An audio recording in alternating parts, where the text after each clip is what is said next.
Kiinnostaisiko kuulla, mitä mummon kuntoiluprojektille kuuluu? Tällä videolla kerron sinulle, että miten 76-vuotiaan äitini kuntoiluprojekti on alkanut. Tässä kohtaa ollaan puolenvälin Groveissa, yli 6 viikkoa on takana.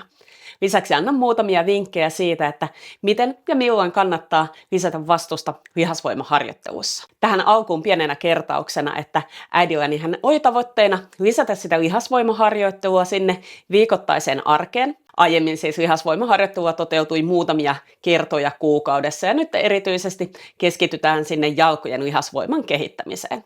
Toisena tavoitteena oli päästä taas sinne kävelylenkkien pariin. Siinä oli taustalla pieni nilkan vamma, muljahdus, niin tavoitteena oli taas päästä tekemään niitä kävelylenkkejä. Kolmantena kohtana oli sitten tuo ravitsemuspuoli, eli sinne proteiinin saantia piti saada lisättyä päivittäisen arkeen.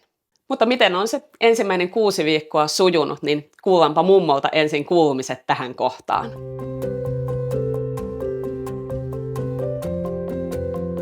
Projekti on lähtenyt vähän vaihdellen käyntiin, että kävelylenkitkin on jo ruvennut sujumaan suht hyvin. Aluksi tuntuu nilkassa, mutta se vähän niin kuin turtuu siitä, että kyllä tuommoinen 4-4,5 kilometriä on niin kuin ihan mennyt kivasti ja on ihana väsynyt olo kyllä kuin sen jälkeen, mutta niinhän se olisi visi tarkoituskin,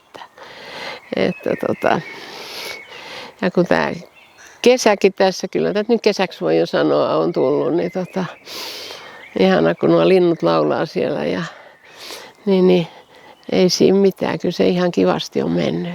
Olen ihan epätasaisella, vaan en tykkää asfaltista ollenkaan, että on melkein sitä lenkkiä siellä koirien ulkoilutusmaastossa mennyt, että se on ihan kiva.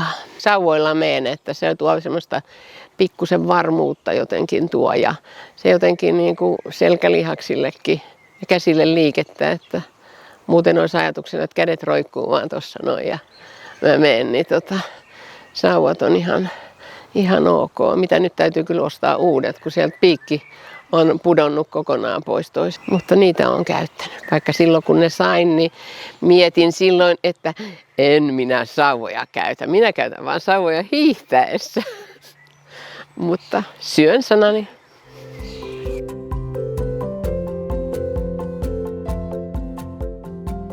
Ja kyllä mä oon tehnyt niin kuin 2 kertaa viikossa vähän niin kuin päivien vaihdellen. Ja on sitten, kun niitä samoja jumppia tosiaan on tehnyt, niin huomaa sitten, että menee niin kuin jotenkin paremmin. Että kyllä siinä niin kuin väsyy ja sitten miettii, että väsyykö se polvi siinä enemmän sitten kuin mutta on mennyt ihankin ja on ihan tosissani tehnyt niitä, ettei vaan etten sano tässä nyt näin. Varmaan aloitinko kilon painoilla ja sitten on 1,5 kiloa ja sitten jonkun harjoituksen, kun sitten pistin 2 kilon painoa ja että oli sitten 2 kiloa. Että kyllä se rupeaa olemaan siinä loppuvaiheessa jo ihan tarpeeksi. Että jossakin vaiheessa otin jonkun painon sitten pois siihen 3, kun toistui nämä liikkeet. Niin ihan mennyt kivasti.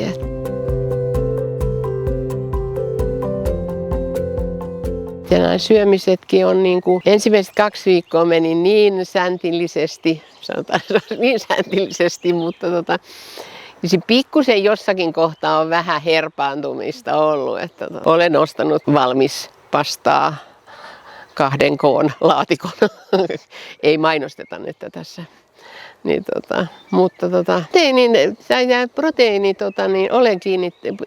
proteiinia olen yrittänyt lisätä ja aina katson paketista ja purkeista, että paljonko on missäkin. Olen jotenkin niin kuin jossain vaiheessa totesin, että on jotenkin pirteempi olo. Aikaisemmin illalla jo 8 aikaa rupesi uuvahtamaan, niin huomasihan, että on pirteempi olo. Että jos se vaikuttaa se proteiiniin, niin sitten se on se. Ja sekin kun ennen oli, että iltapäivän aluksi niin rupesi tankkaamaan, niin joo, että tosiaan niin joskus on tarvinnut miettiä, että hetkinen, että munhan pitäisi syödä, että tästä on jo edellisestä syönnistä monta tuntia, nyt täytyy syödä, että kello on jo noin paljon. Ja kyllä se sitten huomaa, että jos käytiin tuossa meidän neulekerhon kanssa, käytiin Kellokosken Ruukilla ja semmoisessa Kinuskilla ravintolassa, syötiin siellä oikein sellainen mahti hampurilainen, niin illalla 6 aikaa totesi, että eihän tässä ole vieläkään nälkä. Täytyy syödä. Niin kyllä sen huomaa sitten, kun on kunnolla syönyt, että ei ole sitä muputusta ja muputusta.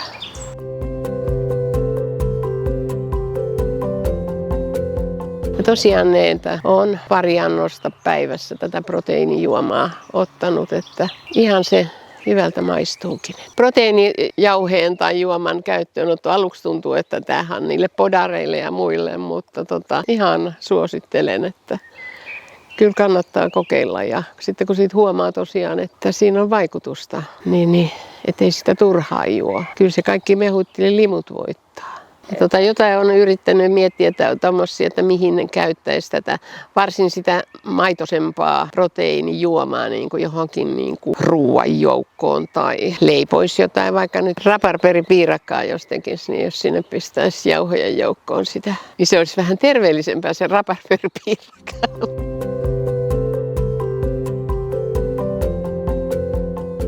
Siinä oli mummon kuulumisia, mutta käydäänpä niitä vielä vähän kohta kohdalta tässä läpi, että mitä on tapahtunut. Eli kävelylenkkien pariin oltiin jo päästy takaisin. Hieman se kävelyvauhti on vielä hitaampaa ja nilkassa on tuntemuksia. Lihaskuntoharjoituksia on tullut sinne viikkoon 2 kappaletta, mikä on hieno juttu. Ja siellä myös on sitten vastusta saatu lisättyä. Eli on otettu käyttöön vähän painavimpia nilkkapainoja. Eli eteenpäin on menty ja se on tärkeää tuossa nousujohteisessa harjoittelussa, että me haastetaan niitä lihaksia ja otetaan käyttöön myös niitä painavimpia painoja. Ravitsemuksen puolesta sitten on tullut hyviä edistysaskeleita tässä projektin alussa. Alkuun, niin kuin äitini sanoi, niin hyvin säntillisesti mentiin muutama viikko ja sitten tuli niitä pieniä lipsumisia. Se on aina tavallista, kun uusia tapoja lähdetään sinne arkeen tuomaan ja opettelemaan, että ei se ihan niin mallikirjan mukaan mene sitten jatkuvasti. Mutta pikkuhiljaa viikko viikolta kiinnittää huomiota niihin asioihin, mitä haluaa siellä arjessa muuttaa. Proteiinia on lisätty sinne ruokavalioon tietoisesti, niin erilaisissa ruokavalinnoissa kuin sitten myös noiden proteiinijuomien muodossa. Äitini on käyttänyt noita proteiinijauheita ja niistä muodostanut noita juomia, ja niistä erityisesti ne mehumaiset juomat ovat olleet hänen mieleen. Linkin noihin mehumaisiin proteiinijuomiin löydät tuolta tämän videon kuvauksesta, jos haluat niitä vilkaista. Proteiinin lisäämisellä on ollut jo positiivisia vaikutuksia tässä arjessa. Niin kuin hän tuossa mainitsi, niin olo on ollut virkeämpi, on jaksanut paremmin sinne iltaan saakka touhuta kaikkia niitä omakotitalohommia ja muita arjen askareita. Myös se kylläisyyden tunne ja ateriarytmin ylläpitäminen on pysynyt helpompana. Eli aiemmin oli hieman haasteena se, että siinä iltapäivän puolella alkoi semmoinen vähän napostelu ja muputtaminen, mitä jatkui sinne iltaan saakka. Niin nyt on välillä täytynyt ihan muistuttaa itseä siitä, että nyt täytyisi varmaan syödä. Ja ne iltapäivän herkuttelut tai jatkuvat syömiset ovat jääneet selkeästi pois. Tämä on oikein hyvältä kuulostava muutos ja tuo säännöllinen ateriarytmi ja sen verensokerin pysyminen semmoisena tasaisena on muutenkin hyvinvoinnin ja jaksamisen kannalta tietenkin tärkeää. Vaikka tässä meillä on tämä 3 kuukauden projekti käynnissä, niin kysehän on kuitenkin pitkäaikaisemmasta muutoksesta. Niin siinä mielessä erityisesti tuo äitini mainitsema huomion kiinnittäminen niihin erilaisiin ruokavalintoihin on hyvä juttu. Vaikka ei niitä kaikkia ravitsemusselostuksia tarvitse sieltä alkaa lukemaan, niin se pieni huomion kiinnittäminen ja tietoisuus siitä, mitä syö, niin auttaa siinä pidemmässä juoksussa tekemään sitten niitä aina vähän hitusen verran parempia valintoja. Ja vaikka ne einekset siis ovat aina välillä sinne ostoskoriin ja ruokalautaselle eksyneet, niin se on kuitenkin hyvä, että tiedostaa sen, että mitä syö, ja ehkä sillä kertaa sitten huomioi sen vaikka proteiinin saannin jollain toisella tavalla siinä aterian yhteydessä. Nämä kaikki auttaa siinä pitkäaikaisessa muutoksessa hyvin, että tulee opittua niitä uusia asioita ja taitoja, eikä vain noudatettua jotain tiettyä ohjelmaa ja ohjeistusta. Ennen kuin käydään sitten läpi, että miten tästä jatketaan eteenpäin mummon kuntoiluprojektin kanssa, niin palataan vielä hetkeksi aikaa siihen lihaskuntoharjoitteluun. Eli miten ja milloin sitä vastusta on hyvä lisätä siinä harjoittelussa. Lihasvoimaharjoittelussa siihen vastuksen lisäämiseen olisi aina tärkeää kiinnittää huomiota. On se sitten kyse harjoittelusta siellä kuntosalilla tai kotona. Yksinkertaisena ohjeena sanoisin, että vastusta tulisi aina lisätä silloin, kun ne liikkeet onnistuvat helposti. Kuntosalilla se vastuksen lisääminen on toki aina hieman helpompaa kuin siellä kotiympäristössä, mutta jossain tapauksessa minusta tuntuu, että siellä kuntosalillakin saatetaan vähän tuudittautua tekemään aina niillä samoilla painoilla, samoilla toistomäärillä kuukaudesta ja ehkä jopa vuodestakin toiseen. En tiedä, tunnistatko tämmöisen piirteen siitä omasta harjoittelusta, mutta joka tapauksessa se nousujohteisuus olisi aina tärkeää huomioida. Ja jos sinulta nyt ei löydy kotoa sitä fysioterapeutti-tytärtä, joka painostaa ottamaan niitä isompia nilkkapainoja käyttöön, niin voit vaikka kokeilla seuraavaa. Silloin kun me halutaan kasvattaa sitä lihasvoimaa ja lihasmassaa, niin silloin perusvoiman harjoittaminen, eli tehdään siellä 8-12 toistoa per sarja, on semmoinen tehokas ja turvallinen keino siinä harjoittelussa. Tällöin niiden viimeisten toistojen tulisi tuntua jo hieman kuormittavilta siellä niin, että pystyt tekemään ne kivuttomasti täydellä liikeradalla ja hyvällä tekniikalla, mutta niin, että ajatus siitä, että tekisit vielä vaikka 5 toistoa lisää, tuntuu aika mahdottomalta. Eli lihasvoimaharjoittelun kuormittavuus on hyvin semmoinen subjektiivinen tuntemus, eli niiden omien tuntemusten mukaan siinä aina edetään. Vastusta lisätessä on hyvä myös huomioida se, että tietenkin eri liikkeitä tekee eri lihakset. Joissain kohtaa kyse on hyvin isoista lihaksista ja toisessa kohtaa pienemmistä lihaksista. Eli sama vastus ei tietenkään ole aina se sopivin jokaiseen liikkeeseen. Sen takia eri liikkeissä olisi hyvä huomioida sitä, että kuulostelee niitä tuntemuksia siellä aina sarjan loppuvaiheessa, että miltä se tuntuu. Ja sen mukaan sitten lisää siellä sitä vastusta. Ottaa käyttöön painavempaa nilkkapainoa tai vahvempaa kuminauhaa. Mietitään vaikka yksinkertaista liikettä, eli polven ojennusta istuen, mikä vahvistaa niitä etureiden lihaksia. Siinä käytetään lisävastuksena tavallisesti nilkkapainoa. Voit vaikka tämän videon jälkeen kokeilla testata, että miten tämä harjoitus sujuu sinulta. Eli teet ensimmäisen sarjan polven ojennuksia samalla painolla kuin aikaisemmin. Tee se tavallinen 10-12 toistoa ja sitten hieman lepäät. Sitten seuraavalla kierroksella testataan sillä tavoin, että teet niin monta polven ojennusta, kun pystyt tekemään sillä nilkkapainolla, mitä oot tavallisesti käyttänyt. Seuraa liikettä tehdessä se, että se tekniikka säilyy hyvänä ja polvessa ei saa tulla mitään kipua. Sitten kun alkaa tuntua siltä, ettei se polvi enää ojennu kunnolla suoraksi tai tuntuu, että alkaa jotenkin vääntämään siellä kropasta hakemaan sitä voimaa, niin lopeta siinä kohtaa. Ja sitten teet saman jutun toisella puolella. Tällä tavalla testatessa saadaan se konkreettinen tieto siitä, että kuinka monta kertaa pystyt sen kyseisen liikkeen tekemään sillä vastuksella, mikä sinulla on ollut käytössä. Jos ne toistomäärät ovat siellä lähempänä sitä 10 tai 12, niin se on todennäköisesti tässä kohtaa vielä ihan sopiva vastus sinulle. Jos sitten taas pystyit tekemään 15, 20, 25 tai jopa 30 polven ojennusta sillä kertaa, niin se ehkä kertoo enemmän siitä, että kyseinen vastus on sinulle liian pieni ja olisi aika vähän lisätä sitä vastuksen määrää. Tai sitten, jos ne toistomäärät ovat selkeästi siellä yli 30, niin varmuudella voit tietää sen, että on aika lisätä sitä vastuksen määrää siihen harjoitukseen. Tällä tavalla testatessa saat myös sen tiedon siitä mahdollisesta puolierosta. Jos toisella jalalla pystytkin tekemään vaikka vaan 15 kertaa ja toisella jalalla 35 kertaa, niin se kertoo taas siitä, että toisessa jalassa syystä tai toisesta ne lihakset ovat vähän vahvemmassa ja toisessa heikommassa kunnossa. Silloin on myös tärkeää huomioida siinä harjoittelussa se, että kummallekin jalalle tulee se oikeanlainen vastus. Eli siinä tilanteessa siihen vahvempaan jalkaan voi olla ajankohtaista lisätä sitä painoa, kun sitten taas sillä heikommalla puolella se nykyinen vastus saattaa olla sopiva. Niin kuin tuossa aiemmin mainitsin, niin eri liikkeissä se vastuksen määrä saattaa olla erilainen, mutta tällä tavalla testatessa saat myös sen tiedon siitä puolierosta. Eli se saattaa olla niin, että eri jaloissa tai käsissä voi olla tarpeen käyttää eri vahvuista vastusta. Tällä tavalla voit halutessasi testata erilaisia liikkeitä. Jos on joku harjoitus, mitä oot miettinyt, että mitenköhän se mahtaisi onnistua, että voiko ottaa sen raskaamman painon käyttöön, niin testaa tällä tavalla. Tämän jälkeen sitten seuraavaa harjoituskertaa voi huomioida sillä tavalla, että ottaa sitä painavempaa nilkkapainoa tai vastusta sinne mukaan ja aina kokeilee sen kokonaisen harjoituksen, missä tehdään useampaa liikettä, että miten se onnistuu siinä tehdessä. Siinä itse harjoituksen aikana on hyvä huomioida niitä tuntemuksia, aiheuttaako se liike kipua siinä tehdessä. Harjoituksen jälkeen seuraavana päivänä tai sitä seuraavana päivänä myös huomioida, että onko sinne tullut mitään kiputuntemuksia.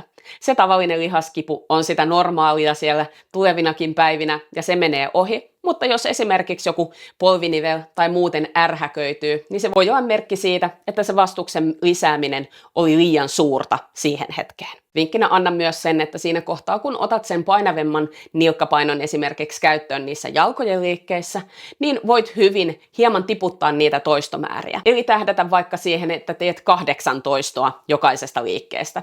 Ja jos se siinä kohtaa tuntuu sopivan tiukalta se vastus, niin se 8 toistoa riittää. Ja sitten taas toistokertojen myötä palata sinne 10 tai 12 toistoon. Voit myös asteittain lisätä tuota vastuksen määrää niin, että lisäät sen vaikka 1 tai 2 sarjaan ja 3. sarjaan otat sen sitten pois. Sillä tavalla pikkuhiljaa saat lisättyä sitä haastetta sinne lihaksille ja muutamien harjoituskertojen jälkeen se voikin tilanne olla se, että pystyt tekemään kaikki 3 sarjaa sillä suuremmalla vastuksella. Mutta jos se tilanne on se, että sieltä kotoa ei löydy sopivaa nilkkapainoa tai muuta harjoitusvälinettä, millä tuoda sitä lisävastusta lisää tässä kohtaa, niin voit hyvin sitten lisätä niitä toistomääriä. Eli muutat harjoittelua sieltä vähän perusvoimaharjoittelusta sinne kestävyysvoimaharjoittelun puolelle, mutta pyrit aina tekemään jokaista liikettä enempi sen 15 tai 20 kertaa. Sillä tavalla me saadaan sinne lihaksille sitä oikeanlaista ärsykettä, vähän haastavampaa liikettä. Ja jos sieltä kotoa ei vielä löydy mitään harjoitusvälineitä, niin ensisijaisesti suosittelen kyllä noiden nilkkapainojen hankintaa. Niistä saa erityisesti tonne jalkojen lihaskuntoliikkeisiin todella hyvän lisän. Usein kysytään juuri sitten sitä, että mikäs on se sopiva paino hankkia. Lähtökohtaisesti sanoisin, kun on kyse jalkojen lihaksista, niin kyllä se 1,5 kilon nilkkapaino on semmoinen hyvä hankinta. Ehkä jos haluat ostaa 2, niin sanoisin, että 1 kilon ja 1,5 kilon nilkkapainot, niin niitä yhdistelemällä pääsee jo hyvin pitkälle eteenpäin. Niiden avulla pystyy sitä vastusta lisäämään säännöllisesti ja tasaisesti, ja erilaisilla kiinnityskombinaatioilla niistä saa kyllä hyvin pitkälle riittävästi haastetta sinne kotiharjoitteluun. Tässä projektissa äidilläni on ollut käytössä näitä FitNordin nilkkapainoja, löydät niihin linkin tuolta tämän videon kuvauksesta. Itse olen käyttänyt näitä painoja tässä viimeisen 6 vuoden aikana yrittäjänä toimiessa ja ovat kyllä mielestäni olleet ihan hintansa värtti ja hyviä nilkkapainoja. Mutta sitten palataanpas mummon projektiin ja mietitään, että miten tästä eteenpäin jatketaan. Edelleen pidetään lihaskuntoharjoittelu siellä ohjelmassa ja painopiste on hieman enemmän jalkojen lihaskuntoharjoituksissa, mutta huomioidaan myös sitä muuta kroppaa. Lisäksi kävelylenkit edelleen siellä säilyvät sillä tavalla kuin ennenkin. Koska äitini asuu talossa pienen mäen päällä ja haasteena oli tuo alamäkien kävely, niin lisäharjoituksena ohjelmaan otetaan tässä kohtaa ala- ja ylämäen kävely. Harjoituksena on kävellä kotimäki alas ja ylös 5 kertaa. Tämä ihan omana harjoituksenaan, eli ei esimerkiksi kävelylenkille lähtiessä tai sieltä palatessa. Tässä on tavoitteena myös saada hieman sitä sykettä kohoamaan, hieman kuormittavampi harjoitus, mutta myös, että sitä alamäkeen kulkemista tulisi tehtyä hieman enemmän. Eli otetaan vähän härkää sarvista ja lähdetään tekemään sitä haastavampaa liikettä hieman enemmän siellä arjessa. Ravitsemuksen puolelta kiinnitetään huomiota edelleen siihen riittävään proteiinin saantiin siellä päivän mittaan jokaisella aterialla. Ja ehkä otetaan sitten pieneksi tavoitteeksi myös kehitellä semmoisia sopivia välipaloja tai niitä iltapäiväkahviherkkuja sitten, missä huomioitaisiin se riittävä proteiinin saanti. Katsotaan, mitä kaikkea keksitään. Voit vaikka kommentoida alle, jos sinua kiinnostaisi tämmöiset enempi proteiinipitoiset ruokavinkit tai herkkuvinkit. Katsotaan, jos vaikka niistä oma video sitten tehtäisiin. Tällä tavalla jatketaan Mummo kuntoon -projektia eteenpäin. Katsotaan sitten, että mitäs seuraavalla videolla tapahtuu. Kiitos taas, kun katselit videon loppuun saakka ja nähdään seuraavalla kerralla. Moikka! Tästä eteenpäin, juhannusta kohden.